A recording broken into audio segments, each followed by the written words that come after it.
My name is Dustin Cormier, and today is going to be our live stream Holy Season Meditation Hangout session. I'm very glad to be having you guys hanging out with me today. It is Saturday, December 19th, Sunday, December 19th, 2021. I'm in Canada, in Ontario, close to the Greater Toronto area. We are still getting lockdowns because of the pandemic and the situation happening right now. That's kind of like yesterday was the turning key for winter here in Ontario for this year. And it is what it is. Now, it's nice that we can do a live stream like this and be able to hang out regardless of what's going on in the real world. Now, for those who are hanging out with me, today I planned, for my own sake, I want to perform a little bit of just a very simple meditation. This is to set some positive intentions for us for the coming year, to set some positive intentions for my channel in the coming year. And as well, I want to really go through a story that I've recently recently experienced of me having a deep psychedelic trip. Of one of many that I've had that you guys have probably heard about. We're going to talk a little bit about it today. And this is part of the reason why I want to do this meditation, is to get us into an honest place. I find like me doing these meditations and these live streams, it's kind of like a personal journal experience. For those who do YouTube, everybody knows what I'm kind of talking about. You go on, you talk about where you are in your life, and then you look back on it 3 years and say, oh wow, that's where I was then, and this is where I am now. So, it looks like we're live at 5 here, and we can get rolling. I'm just making a little bit of time, making sure everybody's here with me. But it looks like we've got everything happening that we need. So, for those who are watching, thank you for being with me live. Feel free to ask any questions. After our meditation has come through, there's going to be plenty of time for questions in an informal sort of situation like that. So feel free to ask me anything, and ask me about my journey as I'm talking about it. Now's your chance to do it, because I don't do too many of these live streams, at least not right now, because I can do better work making videos in the way that I typically do. So enjoy being able to do that right now.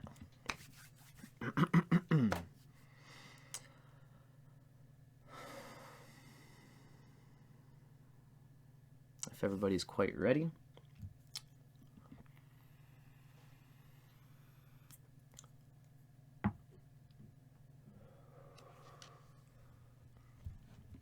The first thing we're going to do today, ladies and gentlemen, is our meditation, like I've said.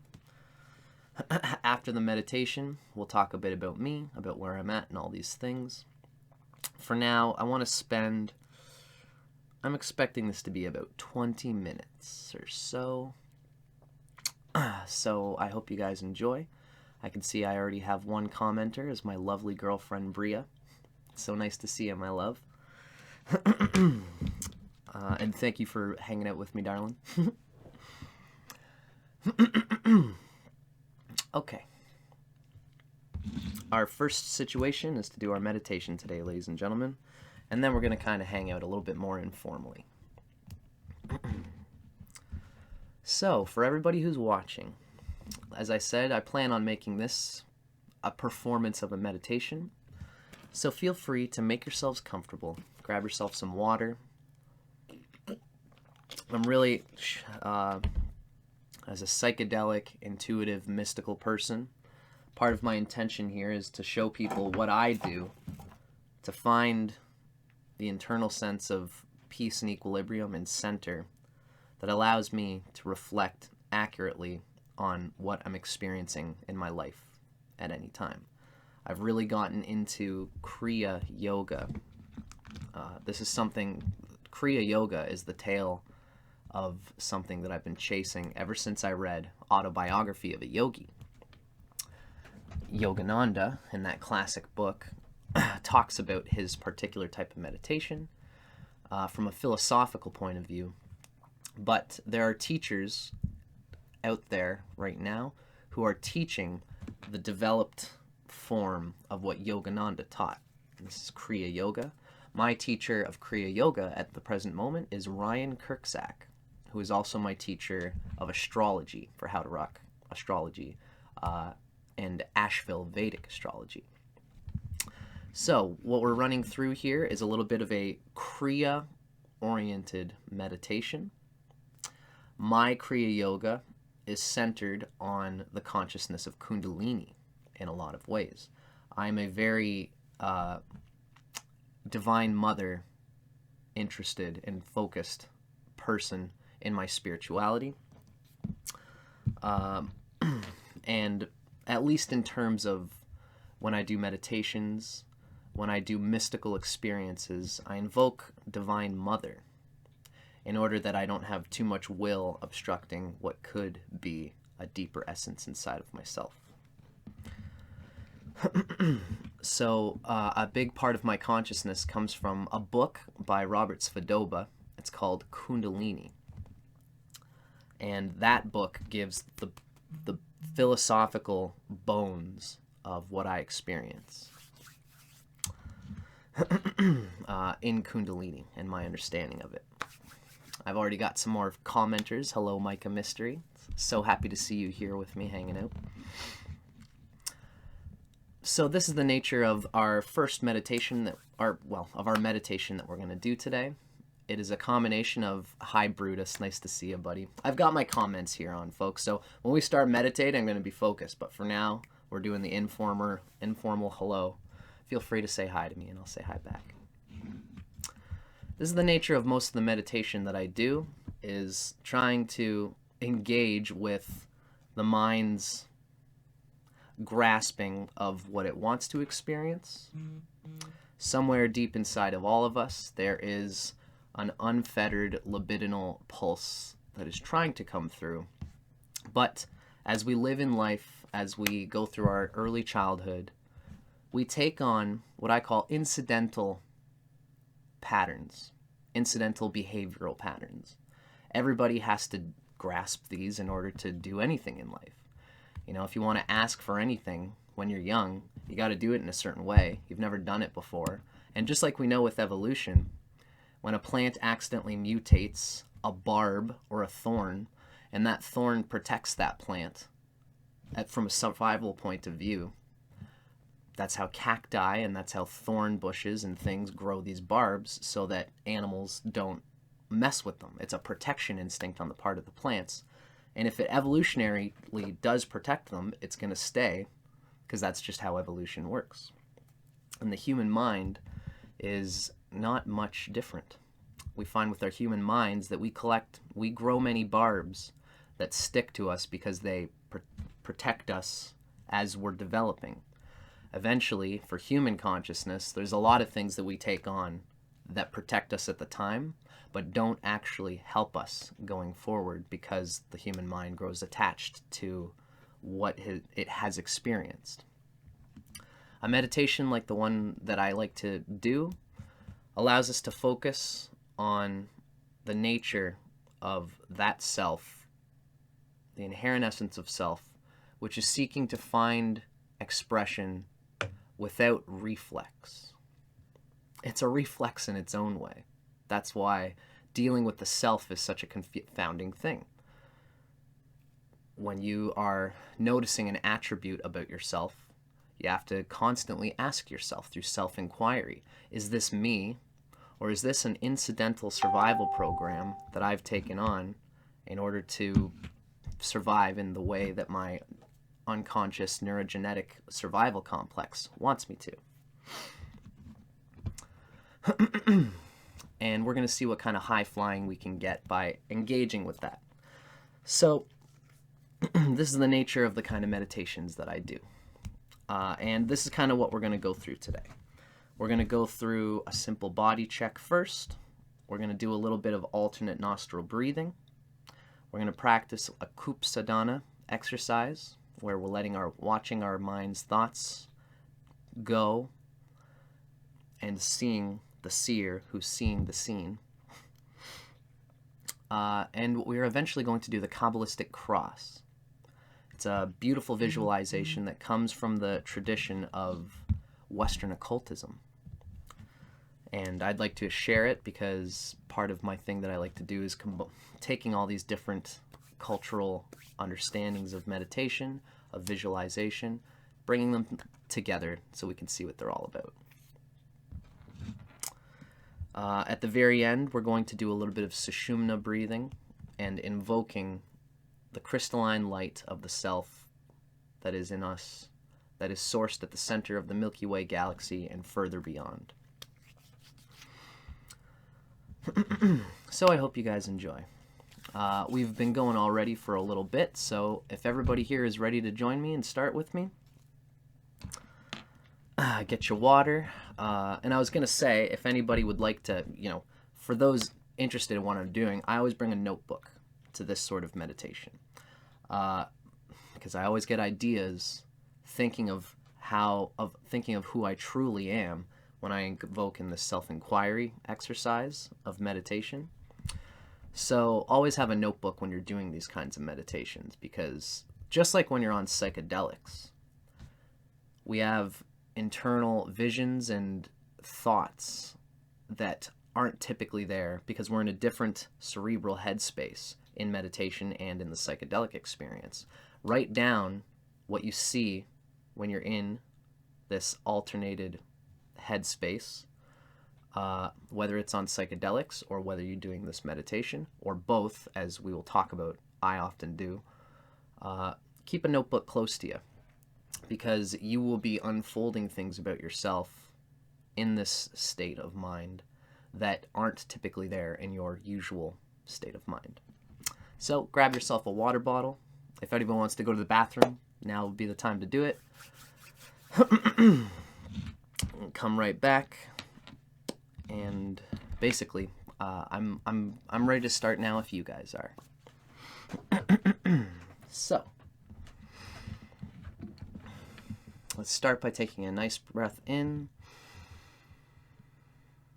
Exhale.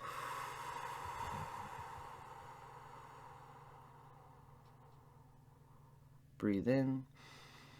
I have very slow breaths. Exhale. Oftentimes when you're meditating with me, you'll find that I push for a length of breath. Exhale. Now let's breathe in again. Exhale.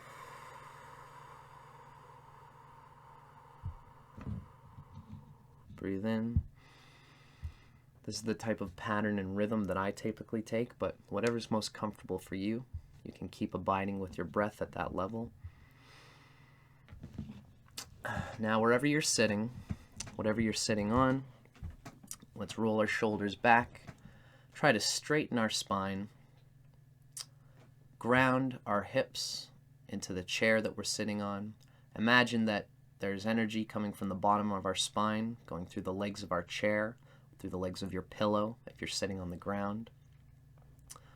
And as we breathe in, we imagine there's energy from our roots coming to the top of our head. And as we exhale, we imagine there's energy coming from heaven, coming from the mysterious all, coming from the center of the Milky Way galaxy, as we're going to talk about. We're breathing in. Energy comes up from our root to the crown. We exhale. Energy comes from the crown down to the root, down to the center of the earth.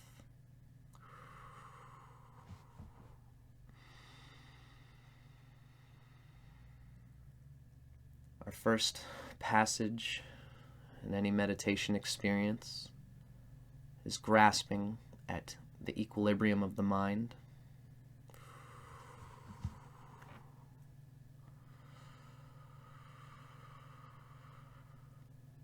Anytime we want to indulge or invoke some sort of sacred devotional experience. It's good for us to clear our minds, get in touch with the natural rhythm of our breath and of our bodies and of our emotions.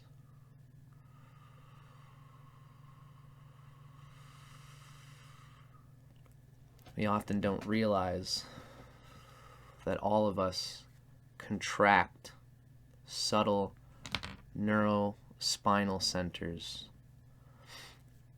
in our regular practice, in our regular life.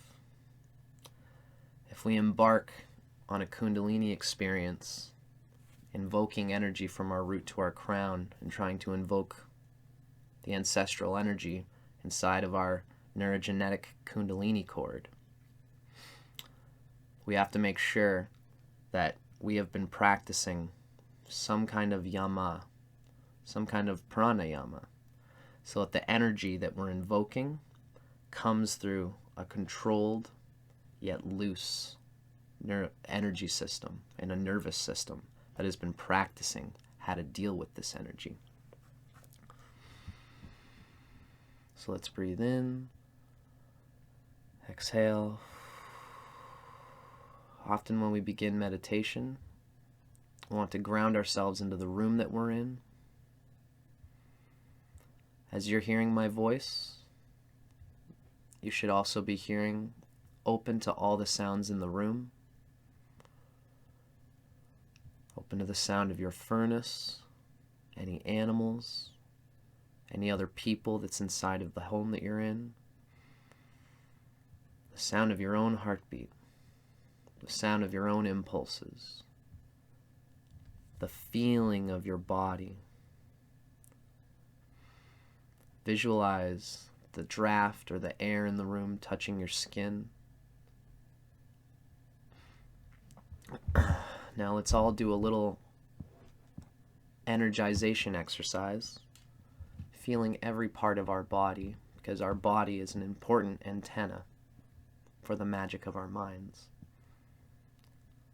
Straighten our spine, push our tailbone down into our seat, breathe in, and start to squeeze your toes as you breathe in. Squeeze your ankles as you breathe in, squeeze your calves as you breathe in, and then exhale. Let it all go, relax. Breathe in, squeeze your thighs, squeeze your butt, squeeze your glutes, squeeze your hips. As you breathe in, squeeze your lower back, and exhale. Let it all go. Release the squeezing and tension that you've just been doing. Now let's breathe in again. Squeeze your middle back, squeeze your upper back, squeeze your shoulders, squeeze your wrists, breathing in, squeeze your forearms, your biceps, squeeze and tense your whole body, breathe in, and release. Let it go. Try to always imagine you've got a water wheel coming from the bottom of your spine, circulating to the top of your head from the back, and then circulating from the top forward down to your spine again. This isn't something you always want to do, but you want to do it when you're invoking prana through the system. Now let's squeeze our lips as we breathe in. Bring our teeth in, our smile big. Breathe in. Rub our cheeks as we breathe in. Rub the sides of our temples. Rub the Ajna chakra point, the third eye. And exhale. This is our body. This is the kingdom we've been given. And we can't engage the fullest of our karma and our potential without dealing with the vehicle, the body we've been given. It's part of our nature. So it's good to embrace it. Prana current as we breathe in going from the bottom up to the top of our head. As we exhale, prana coming down from heaven, down to the root, down to our bottoms. Now, the first thing we want to do with any practice, a very important aspect of any meditation, I like to call it Kup Sadhana. Well, that's a particular Indian meditation. CHUP, sadhana. What we're doing is we are experiencing the reflexive elastic tension between our attention and our non-attention. We are going through phases of concentration and apathetic non-concentration. What we want to do is, as we breathe in, you want to deeply feel the muscles in the back of your face, in your eyes. Open them up. Start feeling like you're actually taking your eyes from inside with your closed eyes and looking slightly upward. You should see the visualization typically given as we breathe. It's a blue star centered at the third eye, the Ajna chakra. Try to imagine you're peering through it, peering through that darkness. You should feel that there's a subtle muscular reflex happening inside your eyes. You might feel at some level that you're straining. At the same time, you might also feel strangely that you're actually releasing tension. It's hard to say which is which. Eventually, as you practice this, you'll feel that it is a loosening of tension and a focusing of concentration on that area. Now, as we breathe in, this is the practice of Kup Sadhana, ladies and gentlemen.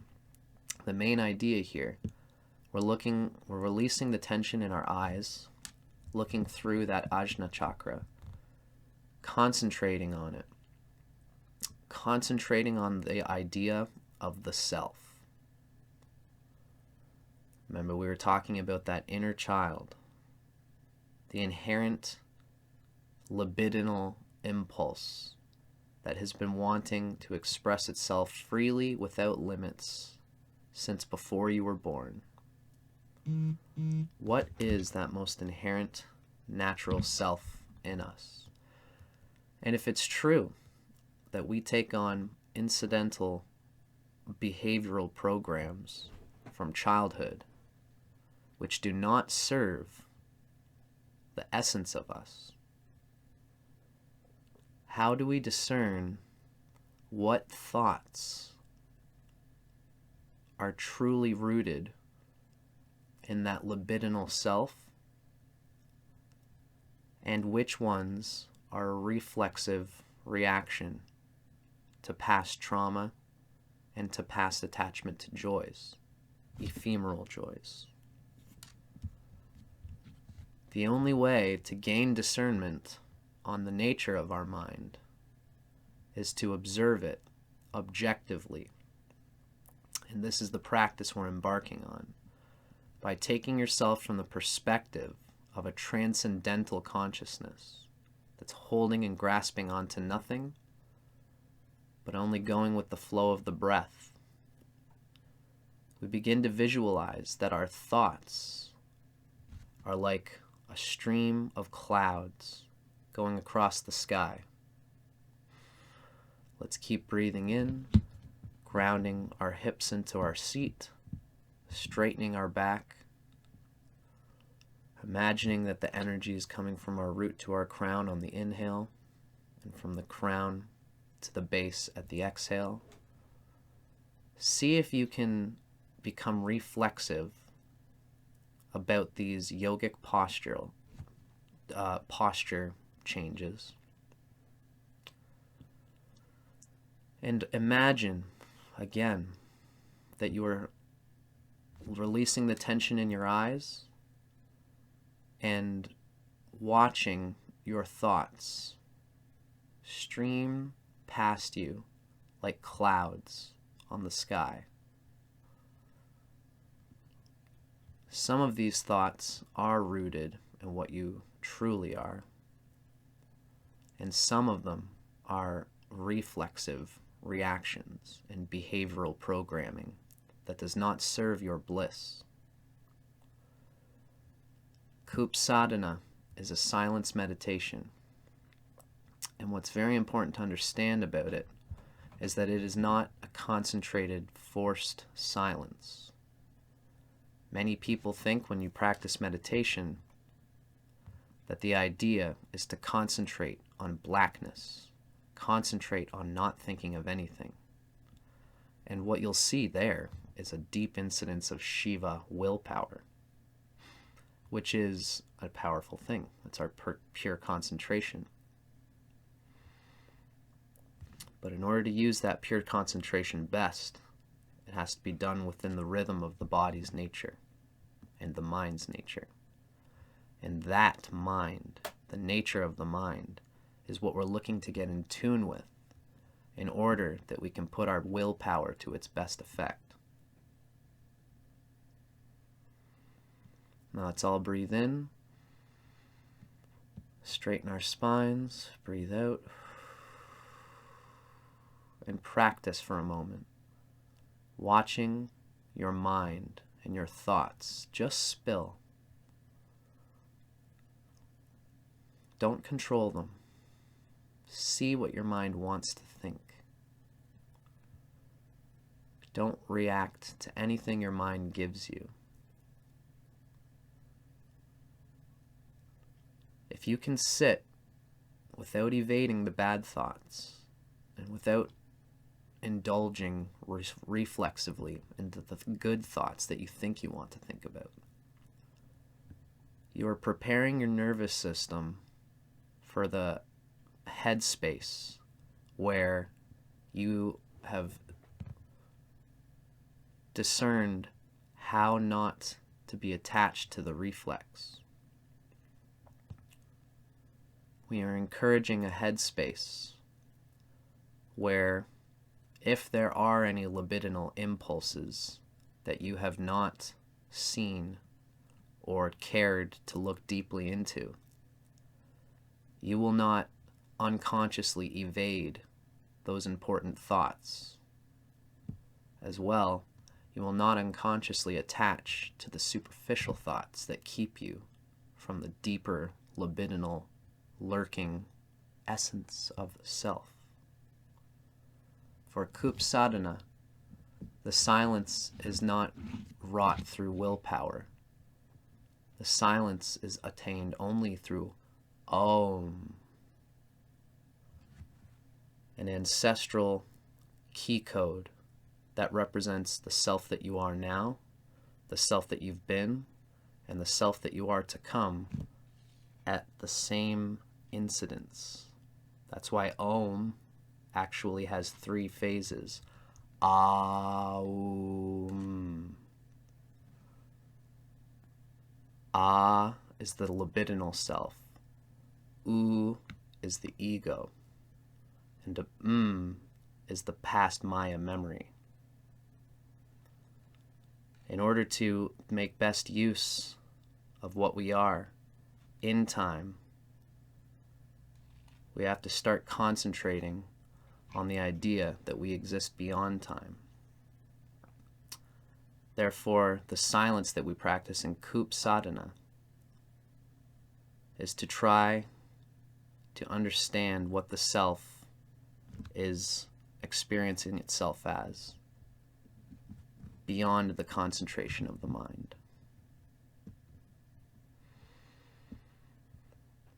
Breathing in, straightening our spine, grounding our hips into the ground, rolling our shoulders back, breathing in, breathing out.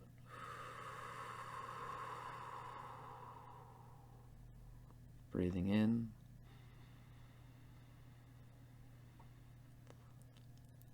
breathing out.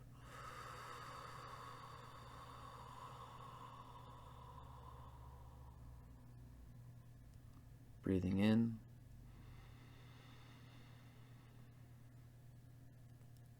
Breathing out.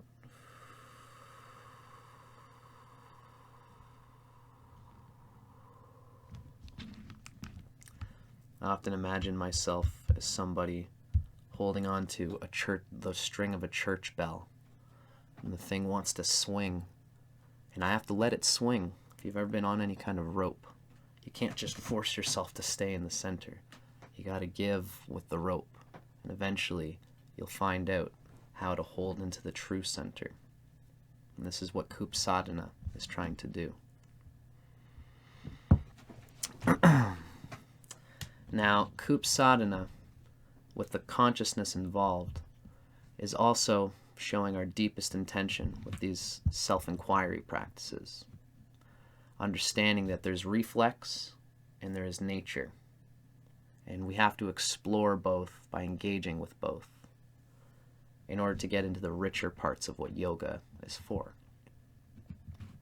Yourself, which so many people try to get in touch with, that seems so hard to discern between the reflex.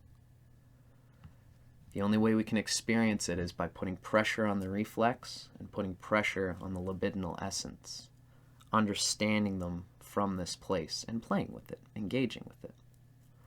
So this is why whenever I do any sort of meditation, I try to imagine all these things that we've talked about and understand the resistance that is being applied.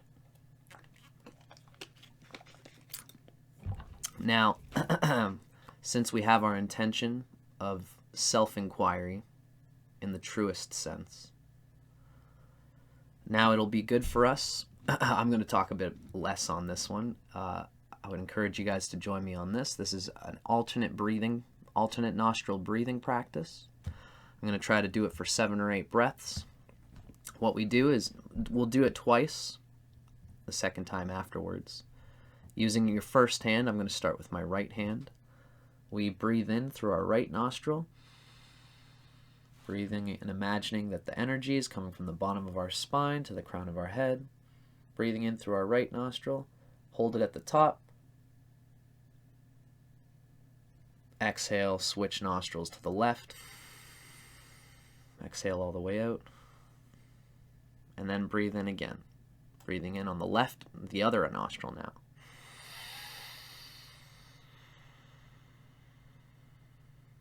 Holding it at the top.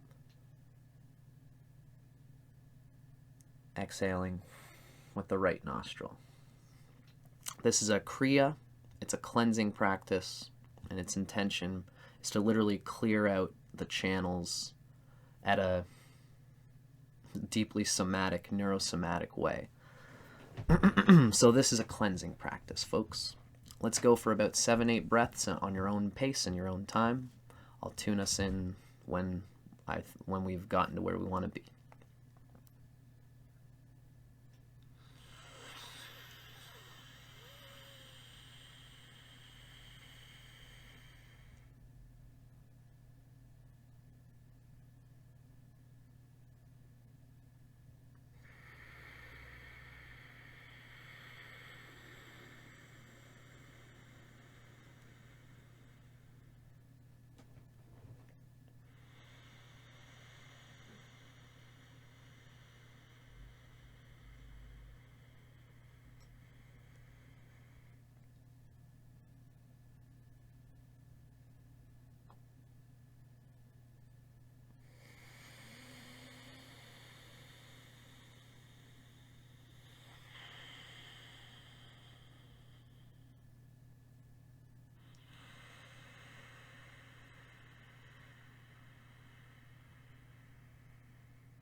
remember that this can be an extension of the self-inquiry philosophy that we expressed in the previous section. You can always extend that self-inquiry in a practice like this, which is very mundane.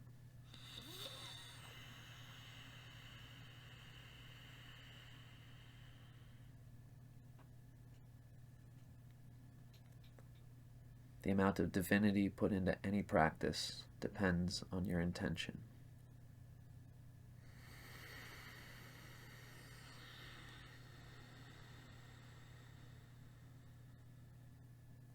Let's do one more breath on both nostrils.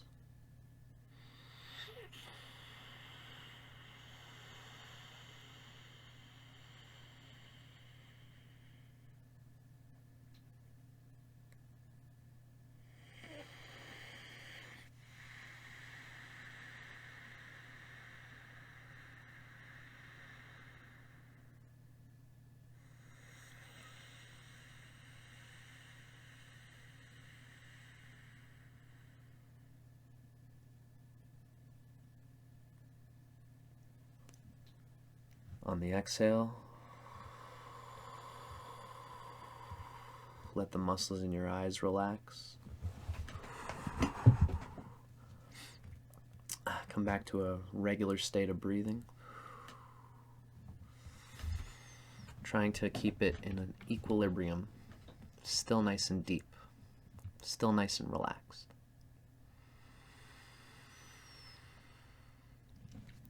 Now, I feel that I wanted to include this for those who are interested. I'm making a connection between different cultural vantages of transcendental experience. One of my biggest roots for exploring transcendental experience is Western magic and Kabbalah, as we're going to talk about. And I have found that anything speaking of divinity from any culture tends to be talking about the same thing. There's a classic visualization exercise in Western magic. It's called the Lesser Banishing Ritual of the Pentagram. It's one of my favorite visualization ceremony practices. We're not going to do the banishing ritual, but what we're going to do today here, just to show you guys that this is the kind of thing that I like to do, we're going to practice the Kabbalistic cross.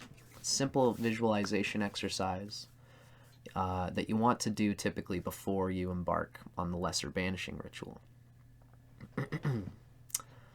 It's a simple process. First, we do a visualization.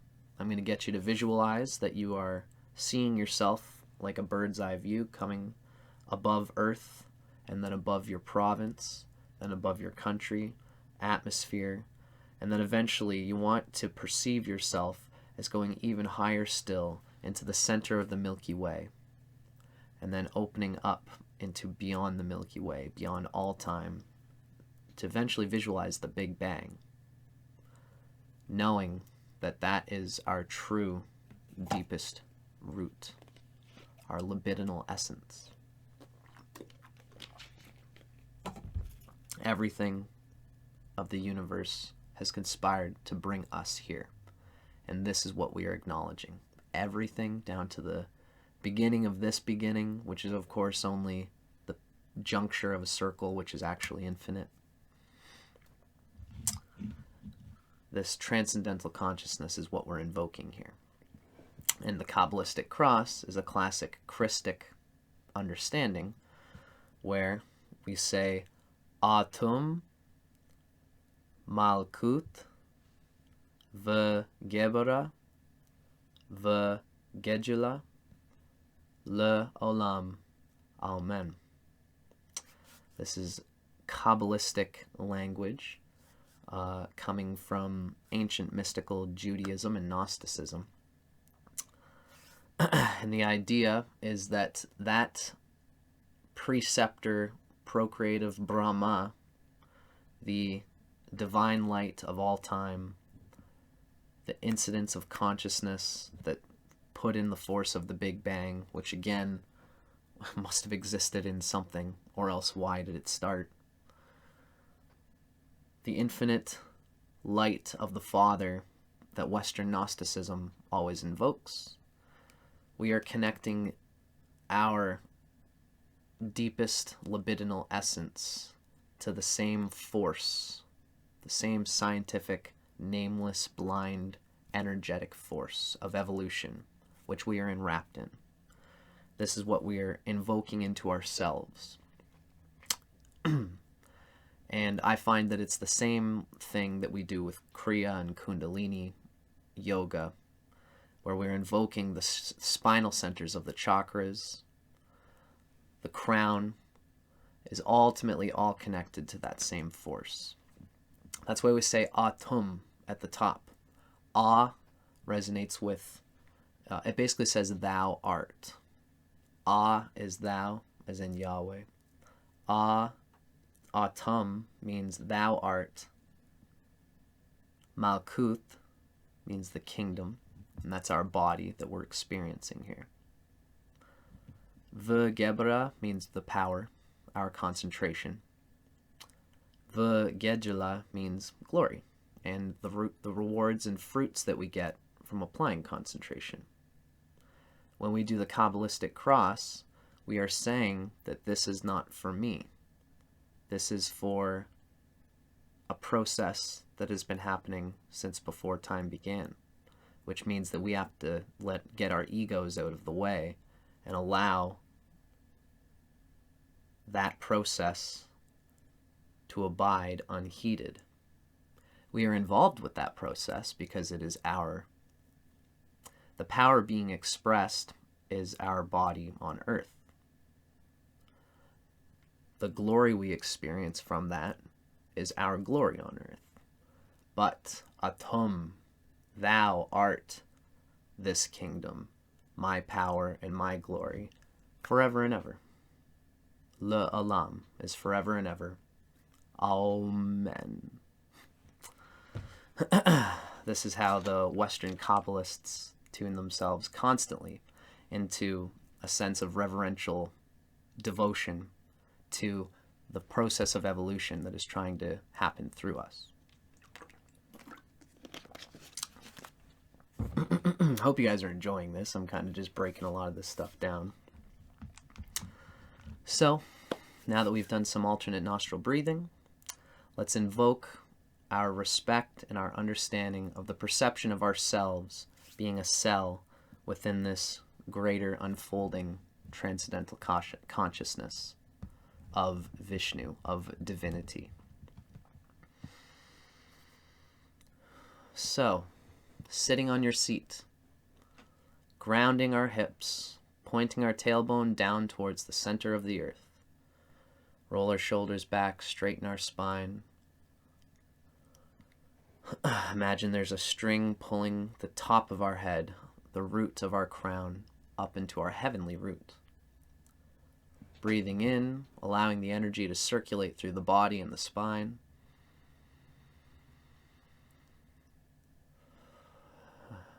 Imagine, as you are sitting, that there are roots clamoring for your bottom and for your legs. They're clamoring, grabbing the bottoms of yourself and pulling it down to the center of the earth, to the center of our physical kingdom that we all share. As your roots are being guided down towards the center of the earth, you feel yourself as you breathe in, and your energy is suddenly found to have a slipstream,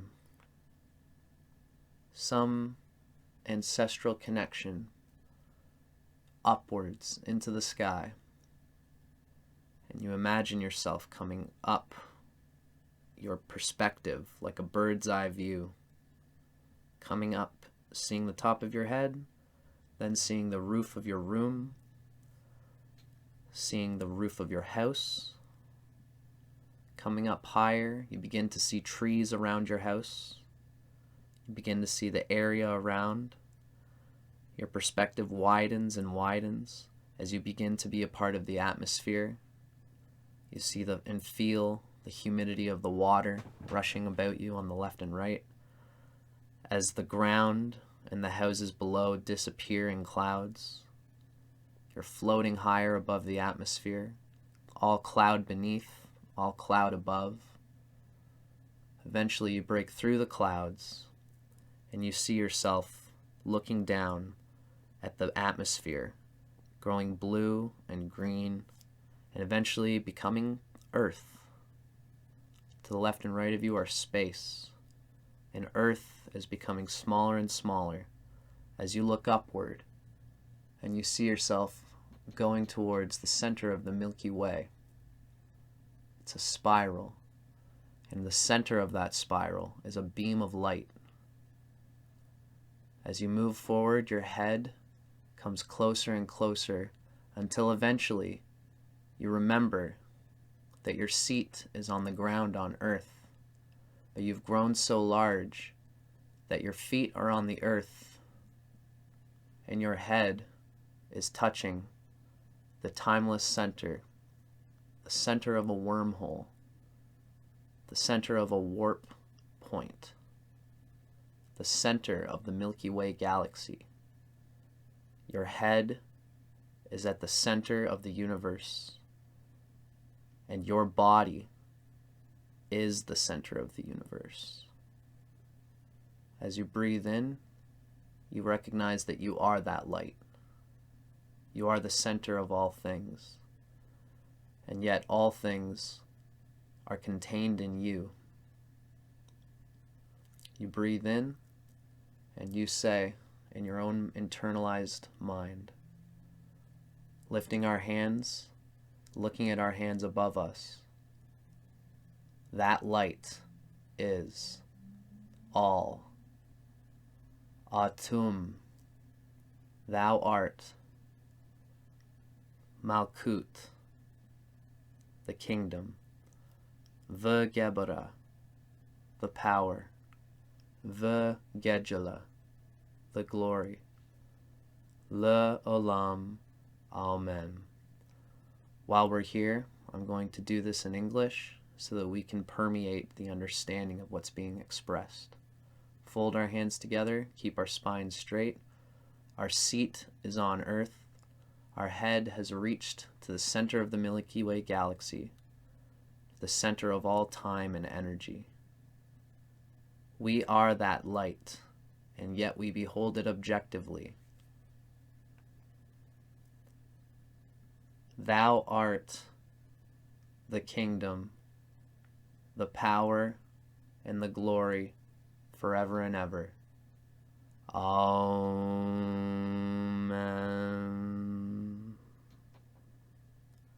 Breathing in, letting your head and your spine come back to normal. Exhale.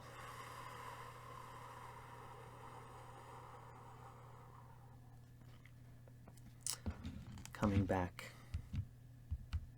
to earth with our shared experience of having been the infinite light for whom all of this is a glimmering dream. But the dreamer experiences the dream, and every dreamer experiences the dream, but we are the dreamer.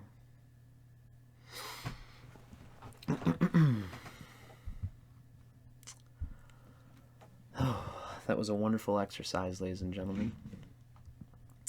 Now, I think I'm going to want to go to the bathroom soon, but before we end this part of our meditation practice, let's do one more visualization together, inviting us to tap into the combination of the Western Kabbalah consciousness, the divine light of the Holy Father, as is given in Christian consciousness,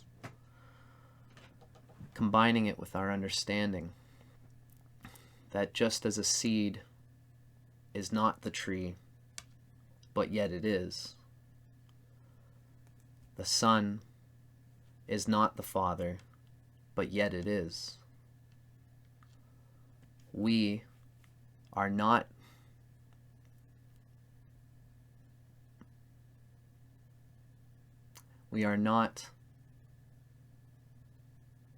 the ocean. We are a wave on the ocean. But the waves are what make the ocean up. This is how we all have to understand our collective sharing of the transcendental consciousness. So, let's do one more visualization of a Kundalini awakening sort. As I said, this is a practice that I've taken from exploring Kriya Yoga with Ryan Kirkzak. I should say that the practice that I'm doing is something that anybody could understand from the elements of basic yoga. Ryan Kirkzak in the Kriya Yoga tradition has a distinct lineage that I am only just embarking on. So what you're seeing here is not anything officially given by the Self-Realization Fellowship or by Kriya Yoga people. This is Dustin Cormier putting energy through my spine with you guys. I felt it's important for me to say that because I'm not officially ordained with anything. I've finished astrology school, but my next thing is to become ordained so I can be the purveyor of an official lineage of meditation. For now, I'm having fun playing with you guys on this. So, I'm just going to quickly, I've been folding my legs for a long time. If you guys want to take a moment, I'm shaking my legs up a little bit, moving my spine, keeping the equilibrium of my breath, shaking my shoulders, doing a little shoulder roll.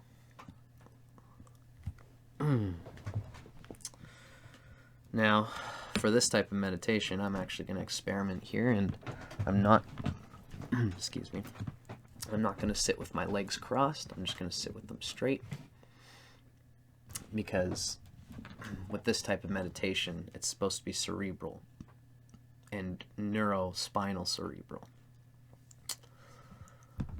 So, let's embark on one more visualization, folks, and then we'll go to the bathroom. Rolling our shoulders back, grounding our tailbone into our seat, imagining that our seat is on Earth and our head is way above at the center of the Milky Way galaxy. We are the central pole of the universe.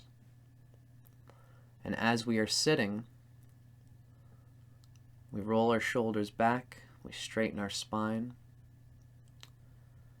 and we imagine that as we breathe in, we are tugging on a cool sensation of air up the sushumna, up the central channel of our spine.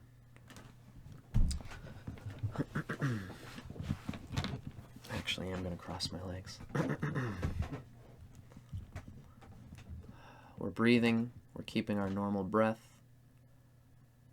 Our hips are rooted on earth. And as we're breathing in, a cold current of air is coming from the center of our tailbone up through all the chakras, through the heart chakra, the Vishuddha, up to the Ajna chakra. We breathe in the cold current up to the Ajna chakra, hold it, and then exhale. And imagine now that a warm current is coming down like nectar from the crown chakra through all the chakras in the Sushumna channel and finally to the bottom basin of the tailbone. Let's endure further. Spine straight, breathing in, cool current through the second, third, fourth, fifth, sixth chakra. Hold it in the crown. Exhale. Warm current of air coming from the crown, the throat, the heart, the solar plexus, second and first chakras, the basin at the bottom. Breathing in. This whole time, as we breathe in this cool air, we remember that the light we experienced was none other than Atum, the center of all timeless consciousness. As we exhale, we feel the brain's connection to that, connecting us down to earth. Breathing in.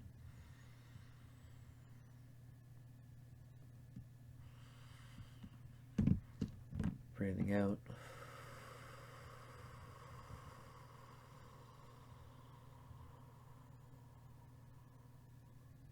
Inhaling. Cool air, straight spine.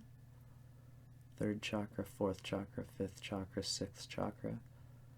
Holding in the crown where that divine light of the Milky Way was. Exhale. Flushing down the chakras, heart chakra, solar plexus, second chakra, first chakra. Let's have one more Sushumna breath here, folks. Breathing in.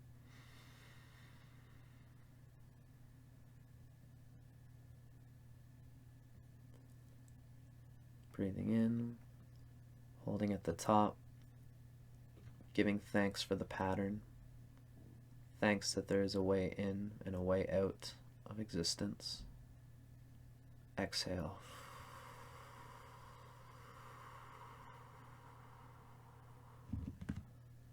Grace and gratitude to the form. Grace and gratitude to the formless. Grace and gratitude to our consciousness. The libidinal energy that moves through it, and the Divine Mother that holds it in given evolutionary stages. Grace and gratitude for our personality.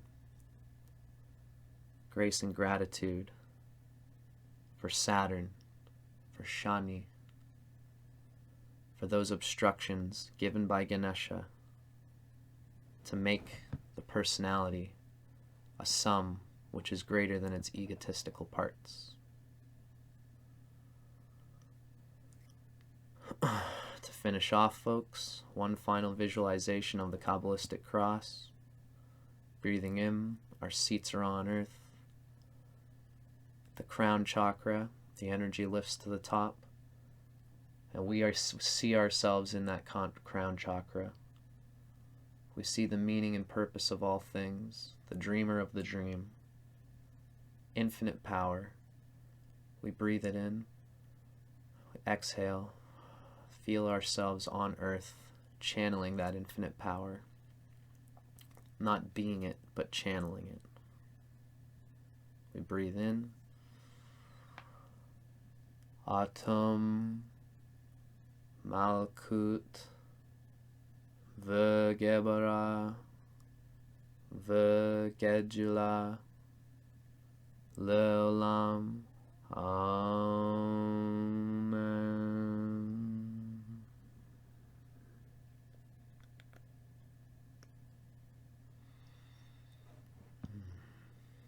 Namaste, everyone. I hope you guys enjoyed that. This is my first performed meditation practice experience. I've got a feeling that this actually felt pretty good, to be honest with you. I enjoyed just talking about the experience as I went through it, and I might do this later on, possibly on How to Rock Spirit. But I'm very glad for everybody here to have done this meditation with me on my channel.